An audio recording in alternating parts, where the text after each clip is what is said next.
कि जिस तरह से मैंने अभी प्रदीप जी से पूछा था कि कारगिल के समय में हमारे पास ये हेलीकॉप्टर नहीं था, तो क्या उस समय अगर ये हेलीकॉप्टर हमारे पास होता तो आज 2022 में क्या भारत और पाकिस्तान का नक्शा कुछ और होता, क्या तस्वीरें कुछ और होती?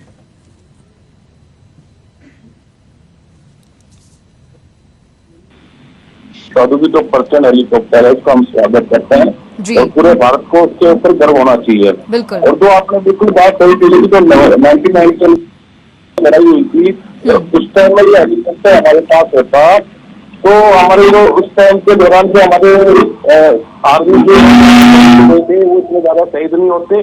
और उस टाइम में देखो कुछ वातावरण और उस समय की जो कुछ मजबूरी थी कि ये उस टाइम में डे और नाइट में फाइटर नहीं कर सकते थे, लेकिन आज इस तरह ये पर्सन हेलीकॉप्टर आया है जिसकी सबसे बड़ी काबिलियत ये है कि वो डे में भी उड़ान कर सकता है और नाइट में भी उड़ान कर सकता है। सबसे बड़ी बात है 16,000 फीट के ऊपर भी इसकी हाइट पर ये टेक ओवर कर सकता है। तो ये हमारे लिए देश के हित के लिए बहुत प्लस पॉइंट है।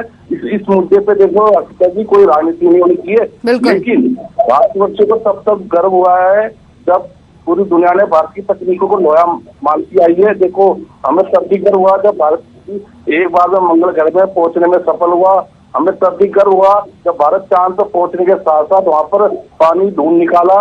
हमें तब भी गर्व हुआ जब हमारे देश में पहली बार तेजस, मिराज 20, विक्रांत जैसे फाइटर हमारे पास मौजूद हुए। और कहीं ना कहीं देखो पॉलिटिक्स अलग चीज है, जो हमारे देश हित की बात आती है बिल्कुल, तो वहाँ पर पॉलिटिक्स दोनों ही बहुत अलग चीज है। हमारे जी अर्पिता जी वहाँ पर हमारे देश के लिए जो आन और बान और शान है उसके ऊपर मतलब उसके जो खिलाफ बोले या उसके ऊपर गलत नजर रखे उसके ऊपर उचित कार्रवाई होनी चाहिए। और ये कहीं ना कहीं हमारे देश हित के लिए पर्सन हेलीकॉप्टर हमारे देश हित के लिए और हमारी आर्मी को मजबूत करने के लिए बहुत सफल योगदान रहा है, चाहे वो डीएनए की सरकार ने करा हो चाहे वो यूपी की सरकार ने करा हो। लेकिन मैं एक बात स्पष्ट तौर से कहना चाहूंगा इस चैनल पे कि ये पर्सन हेलीकॉप्टर एक दिन में नहीं बना।